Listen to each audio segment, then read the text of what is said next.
have Peggy Lovelock on our show again. She is the author of Rescuing an Angel, Heal, Mr. Sims, Heal. That's H-E-E-L, and the other word's H-E-A-L. So I have it up here. Everyone can see it. We have so many authors. Every month we have at least one or two, but I was so excited when I got the book from Peggy because I have a Shih Tzu. Looks almost exactly like, of course, your wonderful, your wonderful Mr. Sims. And so it was special for me, but I didn't really know dog trainers. I didn't think that they were very much like you, Peggy. You have such a sensitive soul. Thank you. I guess, that's what people look for. They love their dog like it's their child, don't they? Oh, yes, absolutely. And sometimes so they overdo it a little bit. They think they're little kids in fur coats instead of a different species, so to speak. Right. Are you now in training with a lot of dogs? Do you have a lot all the time? I have quite a few right now. In fact, there's a lady that's coming in from the Cape, and it's a 3-hour trip one way and a 3-hour trip back for her, which just amazed me. It just amazed me. But she's got a beautiful golden retriever puppy, and we're working with her, and she's doing nicely. Now, of course, your book is filled with a variety of things. Not only is it your wonderful pet, you got ill, your dog got ill, but the most important thing that I got from this was that your profession as a dog trainer is paramount for you. And you put all your heart and soul in that. So that's probably why this woman is traveling so far, to have you help her. Could be. Well, she came on recommendation from another one of my clients that she'd met on the Cape. And that person said, you've got to go to Peggy. You've got to at least call her and get some ideas. And we spoke on the phone, and she decided to come. So I see her about every other week. Right. Well, I can see from your book. So Melva, how did you get to know Peggy? How did that all happen? Well, I was walking my somewhat lusty dog around the neighborhood, and I ran into a woman who was walking a collie very calmly. And so we got to talking, and she said that I should get in touch with Peggy. And so I put it to the back because I was a teacher, and I had taught 250-pound football players and such, but I couldn't get a handle on a 15-pound dog. So I thought, well, I'll give it a try. I have 2 dogs, but this one was just way out of it. He had already failed 2 obedience schools. Yeah, one I think he got a D-, and the other one he flunked. So wait, tell me more about that. How does a dog fail an obedience class? Well, most of the obedience classes that he attended were, large, and you walk around in circles and everything, and he was pestering the other dogs. He was barking incessantly, that sort of thing. It only needed a leaf to blow by for him to go into a spasmodic barking attack. So when you get into the big rooms with all these other dogs, it was like a barkarama. So he just didn't do well. So I figured I would go to Peggy. He didn't like to be touched by anybody but me or family members. And so I figured I'd give it a try. What harm could there be? And I brought it to Peggy, and so Peggy assessed him at the end, putting her hands on him and putting, I said, I can't believe that he's letting you do this, so he actually got he finally managed to get his good citizenship certificate. And one of my friends who knows my dog said, on what planet did that happen? And I said, well, it was the good training. So as a matter of fact, she was not only good with the dogs, but she was also good with the owners of the dogs, because I said, he's never going to be a good citizen. I mean, he's going to be on the wrong side of the law forever. This is just the way it's going to be. But we trained probably even longer than some of her other clients. And she says, well, we're going to do the good citizenship, and we're just going to go have a rehearsal. Just we're going to do it like we would if it was actually going to happen. So we're going to go out in the parking lot. We're just, I'm going to have my 2 friends come, and we're going to go through the whole thing. So we did, and surprisingly, I don't know, there was like a ray of light that came into the parking lot, and he went through his paces. And so when we got to the end, I said, well, he did okay on the rehearsal. She says, no, he passed. She had actually tricked me into thinking it was a rehearsal so that I wouldn't be nervous and communicate. So she's good on, you know, both the animals and those who on the other end of the leash. Well, I am sure a lot of people who listen to this have dogs and have the same requirements. As a matter of fact, I live in a condo and there are many dogs. If I get on the elevator, they start to growl and bark, and my dog's very quiet, doesn't do it, so I can't. So I say, okay, I'll go into the next elevator. So she'd have a lot of business at my condo. But I want to get back to Peggy because I want to talk about that. So Peggy, what is it that you have in your body and soul that you can take a dog like this and within one training session, you get the dog to take care of, you know, not to be like that? Well, I think part of it is what I exude, which is the dominance. It's funny, they know when they get around me that I am sort of the dominant one in the pack. So I think that helps.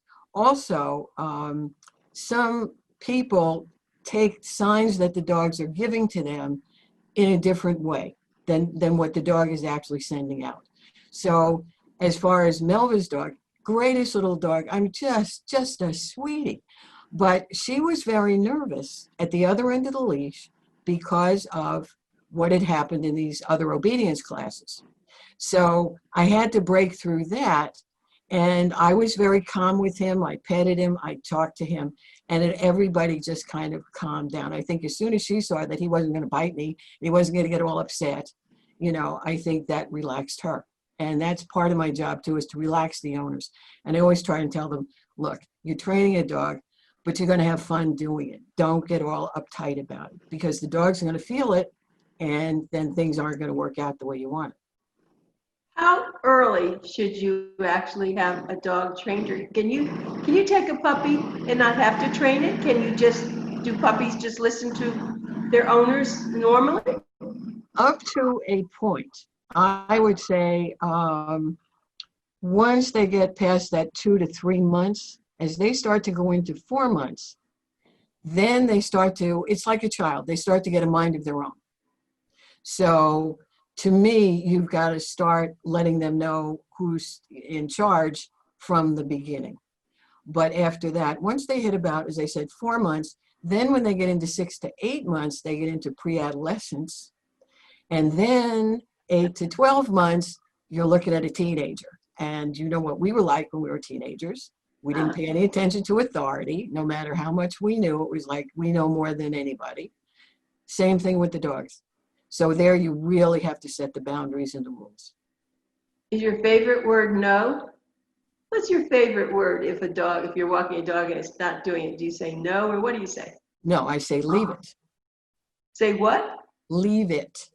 Leave it. Yes, I teach the dog. Melva will tell you how to, you train the dog as to what leave it means. Now, we as people know what leave it means. They don't. All they know is if I take my attention off the, in quotes, forbidden object and look at my owner, I'm going to get a nice little treat. That's one of the places where I'm not a big treat trainer, but on that venue I am. Because if you don't, and you keep telling them leave it, and they do, but you don't reward, then the next time you tell them leave it, they're going to say, yeah, go fry ice, lady. So treats are very important when you instruct them, but the word leave it and then treat, not just casual other things. Correct. Correct. And I don't like the word no. I explain to people is sort of the big word in your arsenal. And I always train people. Normally you use the dog's name first and give a command. In the case of no, you don't use the dog's name because people get into a habit, which we're people, we think like people, you know, and we you know, no, Fido, no, Fido, no. Well, if I could talk to Fido, what would he tell me his name is? Fido, no. Right? So you've got to separate that so the dog understands when he hears that word, he's done something that he shouldn't have done. Well, you just helped me because my Jack, I say no to him, but so can, even though he's been hearing that, can I make that change now? Can I Sure. change it to leave it and then give him a treat and then don't say no anymore? Well, certain times you will say no, but without his name. I see. You don't put the dog's first name and the no together because in their head it blends together. So they don't understand that no means you did something wrong. You're better off going, yeah. Okay, now, you know, one thing we didn't talk much about last time when we did this interview was Frank. Yes. So how's Frank doing? That's Frank's your good. husband. Frank's good. He's singing today at church. Right. That's why he's not here with us. I know. That's great. Well, does he ever sing to the dogs? He used to try to sing to Mr. Sims, but Sims would just look at him and walk away. So I used to make Frank go down the basement and practice. I said, you can't upset the dog like that anymore. Do you know something that my dog, my little Shih Tzu, when I am in the car and I put on the radio, I'll put on Pavarotti or something, he just lies there so quietly. Doesn't do anything. He must be enjoying it, huh? Yes. Oh, yes. Music soothes the savage beast, as they say. Right. And it does. It does. It's helpful. So, Melva, you know, you've been do you live very close to Peggy? You must. That's why Not very far. Not very far at all. You must be very proud of what she's accomplished with this book, thanks to your pushing her. And she, of course, mentions you in the book and tributes it happening because of you. That's a big award. Well, I appreciate that. I consider myself a consultant and a cheerleader because I was kind of surprised because it took a little nudging and for her to get the first things down, but Sure. Her attention to detail, I said, how on earth do you remember this stuff? And she had kept a journal of a lot of it. And she was a good writer to begin with. So it was very nice to find out, because she had told me briefly the story of Mr. Sims, but then I felt like really had known this dog by the time I got to the end of it. Yeah. I was reading, I had tears. I wet the book a little bit. Yeah, it was really very special. I felt sorry for the times when he was trying to he was being in the contest, or not contest, what do you call them, the training to get obedience trials. The obedience trials. And there were times when he wanted so much to do it, but he was sick, and you had that, you know, you just didn't allow him to do it. It was good. I mean, you just pulled him out because you cared more about him than the trial. Yes. Well, and I had to learn about that as well, because you think the dog is trained, he seems okay, but whether it was the stress or just he was having a bad day, I can't tell you. But it took me a couple of times to realize, no, get him out. Do not go through all the exercises because he can't do it. He just can't do it. And I also saw where there were other trainers that didn't have your compassion or your knowledge, and that must have hurt you. You didn't know, you couldn't tell them not to do it, but it must have affected you. Right. I had to keep my opinion to myself, but I would see some of the things. It was always, oh, look what I won. Or if they didn't win the title or the ribbon, they'd come out, well, he blew it. Well, excuse me, you're a team. You work as a team. Yeah. Okay. It's not one won it and the other one blew it. No. It's, you know, just the way things are. And that particular day, maybe the dog couldn't do it, or maybe you were having an off day. Right. And then when you were sick, of course, that was another whole story, but he seemed to know you were sick. Yes. Definitely. Definitely. Yeah, dogs do know that. Now we know that dogs can go to hospitals and seek out the people who are very sick. Yes. Yes. In fact, there was a story that I related when he was doing his therapy work. And I was asked to go into this room in this nursing home. And the woman that was in the bed, the patient, unfortunately, was really, I didn't quite realize it at the time, but she was within hours of her life. And this one nurse said to me, please bring Mr. Sims in. And she introduced, it's funny, she said, oh, I have a very handsome person to visit you. And the woman very weakly said, oh, you do? And she said, yes, his name is Mr. Sims. And the woman kind of perked up, and I put Sim up on the bed, you know, with her. And he just seemed to know. He was so gentle and just cuddled right into her. And she petted him, and it was wonderful. It was just wonderful. And when I went back like a week later, then this nurse approached me and said it was so great that Sim got to see her, because within a couple of hours she died.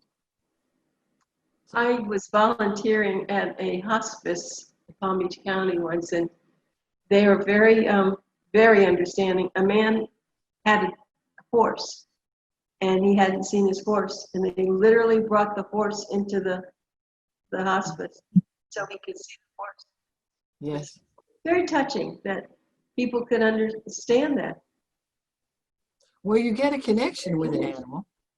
You Yeah. know, if you're a good person of any kind, you know, and you set up this bond with them, and they become part of your family. Well, that's so. I think I may have asked this last time. So you didn't get another pet yet, did you? No, no, no one's come past my doorway yet Right. that wants me. Knocking. That's right. That's very interesting. No one's come knocking on your door saying, "Take me," because Right. actually you didn't go looking for Mr. Sims. That was a beautiful story. Maybe you could relate it now, even though it's in your book, and we talked about it in the book of the month. Actually, I don't know if I said that to you, but to everybody, but for those of you who read the September Boomer Times, this was our book of the month in September, and I did a review and we put it on the cover. Very special. I've had a lot of people talk to me about it. But in the review, I think I mentioned it was very, very unusual. I did not like that woman, as you could see as I wrote. Well, there again, it was a bad fit. I guess the dog and the owner, although he worshiped the ground she walked on, she came to me for a few lessons. The problem was she let her children, who were young, just manhandle him. And one day he rebelled and said, that's it. When they were going to throw him in the bathtub, he said, that's it, I'm not doing this anymore. And whether he actually made contact, but he snapped. And then she called me and she said, either you take this damn dog or he's going to the pound. I had only recently lost my chow. My heart was broken. I didn't want another dog. I didn't want to go through this again.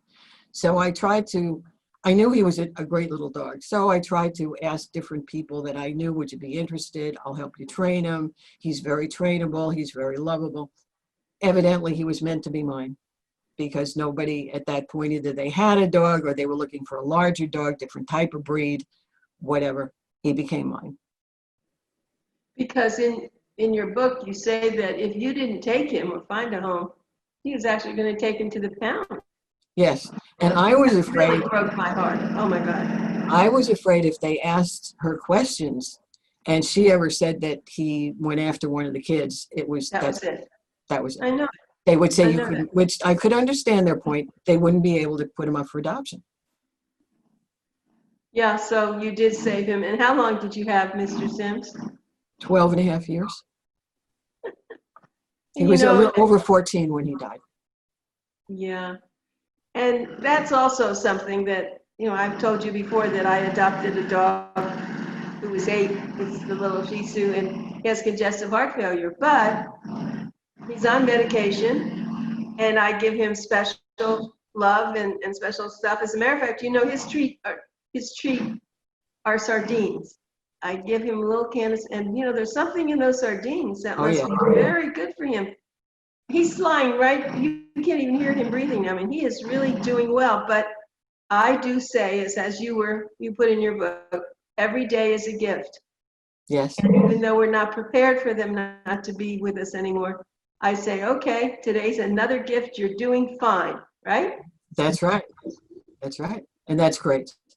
That's a good thing. And you're sending him a positive attitude rather than, for lack of a better word, slobbering all over him. Oh, poor baby, whatever. If you just go on your normal day and treat him normally, that helps build him too. Right. And he knows that. We have all sorts of things that we do. So Your book helped me a lot personally with training in a way. I don't really push him too hard, but now you just told me today to leave it. I'm very happy about that, and I have special little treats. But let's go back to what you think, if you were to write another book, what have you left out in the book you wrote? What would you put into another book? Well, my thought was to do a book about training, but it would be through Mr. Sims' eyes, so that I would have him as the author and I was the scribe, so to speak. That's wonderful. That was where I was thinking of going. And just through a dog's eyes, when we're telling them to do something and what may go through their head. You know, like if you tell a dog to stand, they might say, what? What are you talking about? Okay, so you have to show them. You have to physically show them what you want them to do. And they're big on body language. So there were cues, which I think Melva will remember. When we were teaching her dog to do an automatic sit, when you would be walking with the dog and you stopped, you bend your knees a little bit. You don't have to kneel down like you're going to say your prayers, but you do just a little knee bend. They're on your left, they see those knees, and because the way they're trained, it's like, oh, I have to stop and sit. So again, trying to express this through a dog's eyes as I'm trying to train them, I think would be an interesting book. It would. So Melva, that sounds like a good name, Through My Dog's Eyes or Through a Dog's Eyes or something. Do you feel that way about your dog now, that your dog is, have you made corrections since that first day? Oh, yes, definitely. One of the things that I think helped with that training too is that, you know, she talks about becoming a team when you're in competition. But the thing is, you're a team anyway with the training of the dog and training yourself to look at the signals that he's sending as well. You know, and I have two dogs, as I said, and they both are sending different signals. But the thing is, if you really get to take the time to get to know your dog, and that's one of the things that Peggy teaches, get to know the dog so that you know what he's trying to say to you. But it's, you know, it's like a person with a language barrier, though. You've got to learn the language, you know. And so I think we're a much better team than we ever were before. Right. And I've forgotten about his F and his D minus. Anyhow, it's been expunged. So I'm glad to hear that. But so this sounds like it could be a great book. I could just picture the dog. Now, we've had talking dogs in movies, haven't we? And talking pets in movies. It's been very funny. I can't think of one particular. Yeah, and it's very funny. It's cute because they act just like you said. You know, it's their opinion about this, and look what he wants me to do. But of course, then there are different animals in there, and that's what brings up another question. Dan, who of course is our producer and all, he has two fabulous cats. One which is a Maine Coon, big. And I was wondering, have you ever had to train a cat? Well, that's a whole different species, a whole different, you know, they have a whole different mindset. But I will tell you, when I first started training, where I just began and started to get interested in really training, was, which I recount in the book, my neighbor next door brought home these two pups. And she was only going to be home for a week, and then, you know, she'd be back teaching school, and her kids were going to school, and her husband was going to work. And here she had these two, I think they were like 6-week-old puppies. So I went over and I started, but she also had a cat. So I bought some cat treats. And because the cat would look at me if I'm training the dogs and giving them a little something or saying good, you know, she'd be kind of looking at me like, hey, where do I fit in? So I thought, all right, let's see what I can do with her. Right. Believe it or not, I taught her how to salute. Oh, come on. Yes, because I would hold the treat out, and there was a whole thing that I had to go through first to, you know, do this whole prep. But eventually I could teach her. She would actually go like that, and she'd get the treat. Oh, I wish So- you had a video of that. Yes, so when Here this we go. was all done perfectly, when I was happened to have been over there and the owner came home from school, and I said, wait till you see what Holly can do. And she said, what's that? So I said, okay, Holly, get up in the chair. So she get up in the chair, and she get up on the back of the chair. So now we're, at eye level. And I'd say, okay, it's Memorial Day. We're at the Memorial Day parade. Now look, here comes the flag. What are you going to do? Bam, she'd give me the salute. I'd give her the trick. Oh. The owner just about fell out laughing. Oh. She couldn't believe it. But here again, I guess if you take time and try and figure out how to get around things. But somebody recently sent me a video of a cat that was, I don't know if I sent it to you, Melva, that cat that could do we'd go backward, forward, sideways. Yes. Unbelievable. That was a well-trained cat. How they did it, I have no idea. But people don't seem to employ you. We're actually almost out of time now. And we can, maybe this the next time. So maybe in your next book, you can include a few cats. There are cat lovers who maybe like to hear about this. Yes. Well, I think they are, to some degree, they're trainable. You just have to get into their head, get their trust, and get past that sort of aloof, I don't have to listen to you kind of thing. Well, you're a magical person. Thank you. Seeing the cats through Sim's eyes would be very interesting. Yeah. Right, wouldn't it? Yeah, that would be beautiful. But thank you very much. And Melva, thank you for coming on the show and being My such a pleasure. good friend to Peggy Lovelock. Peggy Lovelock wrote a book called Rescuing an Angel, Heal, Mr. Sims, Heal. And here's the book, and it was our book of the month in September, Boomer Times. And if you have a dog, you'll want to get this book. It's just a wonderful book. You can go to Amazon and get it. Thank you, ladies. I appreciate it very, very much. Thank you, Anita. Thank Thank you you. for having us. Okay, great.